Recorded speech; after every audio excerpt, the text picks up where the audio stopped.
देख लीजिए खेसारी लाल यादव दुबई में क्या कर रहे हैं। जी हाँ, ये आप देख सकते हैं कि खेसारी लाल यादव के जितने भी शूटिंग करने वाले पूरी टीम है वो पूरी टीम यहाँ पे दिख रही है। और यहाँ तक कि अनदर कंट्री के यानी कि दुबई के लोग भी यहाँ बगल में आपको दिख रहे होंगे। और खेसारी लाल यादव का डिस्कस चल रहा है शूटिंग का। जी हाँ, शूटिंग का आपको आप सभी को तो अब तक पता चल ही गया होगा कि सैया अरब गइले 2 फिल्म खेसारी लाल यादव करने गए हैं वहाँ पे।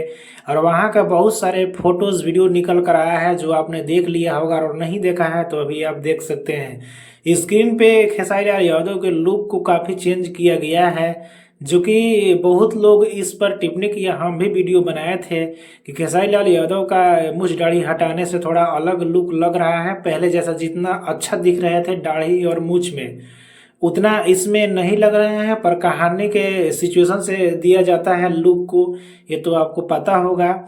और खेसारी लाल यादव का ऐसा बताया जा रहा है कि बड़े अच्छे बजट पे उस फिल्म को बनाया जा रहा है, यानी कि सैया अरब गइले जो पार्ट 1 था। पार्ट 1 वैसे भी अपने आप में हिट मूवी है, वो अच्छा पैसा कमाई किया था।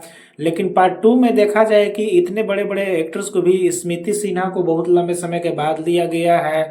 साथ में अर्पणा मलिक है, एक और है नया नया है दर्शना। दर्शना एक्ट्रेस है जो पहली बार खेसारी लाल यादव के साथ में इस फिल्म में काम कर रही है। और वीडियो आपने देखा होगा कि जब बहुत बड़ा इवेंट रखा गया था लॉन्चिंग का, मतलब कि पोस्टर पहली बार इसका जारी किया गया था। अभय सिन्हा खेसारी लाल यादव के साथ में किया था सैया अरब गइले 2 का। तो खेसारी लाल यादव से बोल रहे थे कि खेसारी लाल मुझसे पैसा नहीं लेते हैं, मतलब कि जैसे हम बोल देते हैं वैसे करते हैं। तो ऐसा अगर कर रहे हैं तो खेसारी लाल यादव बहुत ही अच्छा कर रहे हैं और बहुत ही अच्छी बात है। बॉलीवुड में भी आपने देखा होगा कि शाहरुख खान से लेकर ऐसे बहुत सारे एक्टर हैं जो फिल्म में पैसा लेने से मना कर देते हैं। डायरेक्टर को बोलते हैं कि आप अपने हिसाब से पैसा लगाइए, अच्छा कहानी बनाइए। अगर पैसा कमाता है फिल्म तो हमें दीजिएगा, नहीं तो अगर नहीं बनाता है घाटा में चल जाएगा तो मत दीजिएगा।